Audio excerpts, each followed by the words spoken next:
What's up, future CPAs? Welcome to your digital study sesh. Look, we're going to crack the code on a topic that can be super tricky on the LEPA, patent infringement and licensing.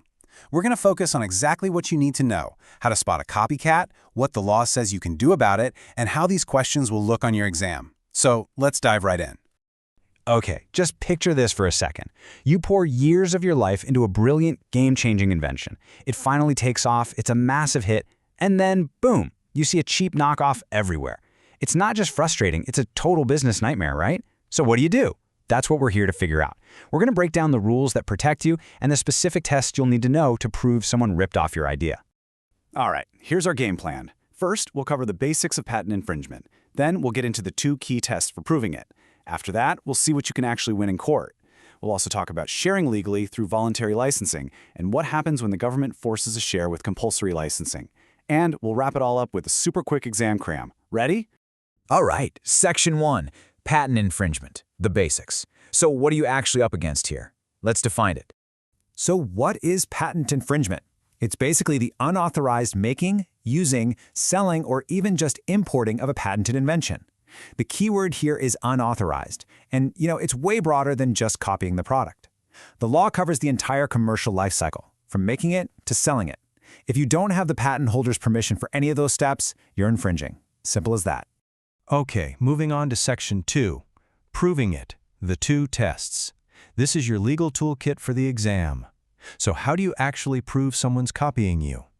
The law gives you 2 main ways, and trust me, for the LECPA you have got to know the difference.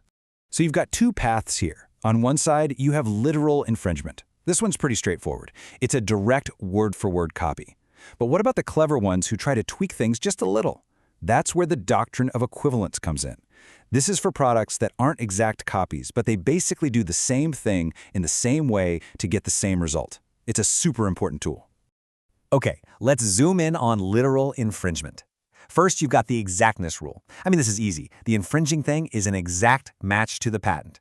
But here's where it gets interesting, the addition rule. This means if someone takes all the parts of your invention and then just adds something extra, like a new feature or a useless little gadget, it's still infringement.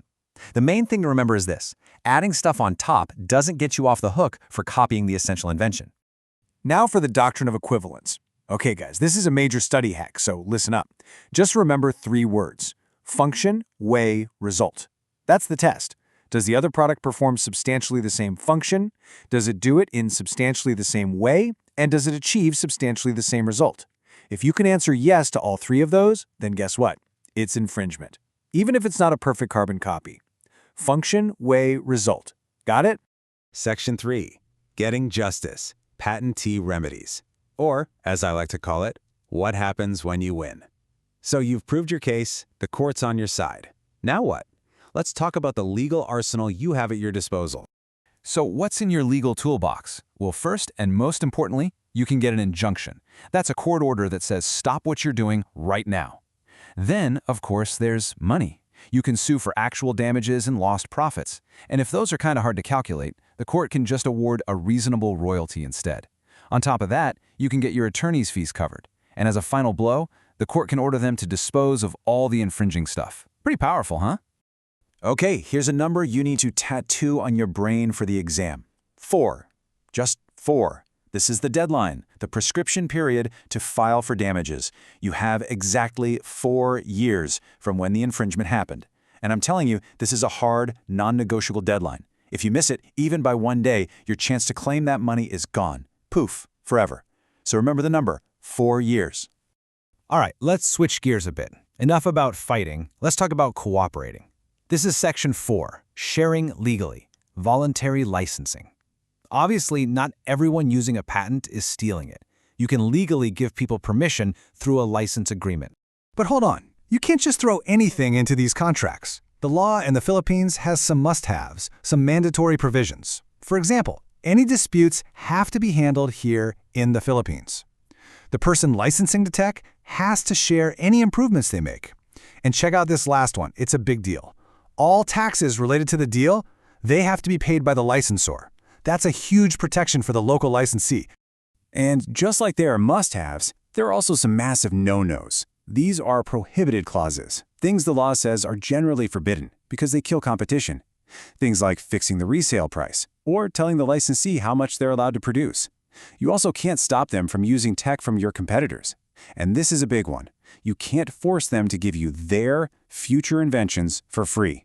Definitely watch out for these red flags. So, Section 5, forcing a share, compulsory licensing.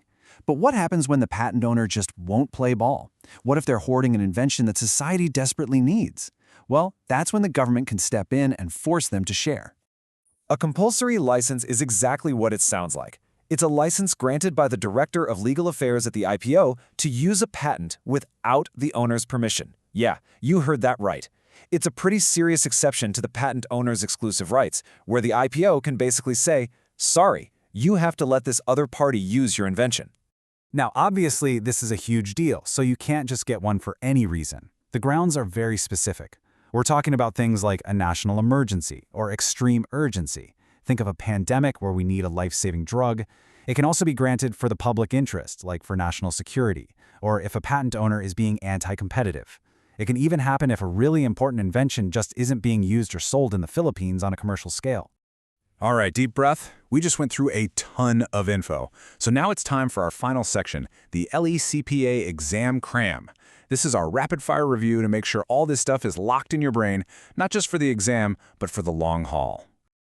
First up, literal infringement. Remember, this is either an exact copy or it's a copy that has all the original parts plus some new additions. Dead simple. Next, the doctrine of equivalence. This isn't a direct copy, but it does the same thing in the same way for the same result. Just remember, function, way, result. Then we have a voluntary license. This is when the patent owner willingly signs a contract to let someone else use their invention. But remember, that contract has to follow the rules, the must-haves and the big no-nos. And finally, the compulsory license. This is the total opposite. It's when the IPO grants a license to use a patent without the owner's permission, usually for a big reason like a national emergency or public interest. It's the exception to the rule. Okay, let's end with a real-world scenario. A client walks into your future office. They have a new product. It's similar to a competitor's patent, but it's not identical. You know the rules now. How would you advise them? What's the very first test you'd run through in your head to figure out their risk? Answering questions like that, well, that's what makes you a CPA. You've totally got this.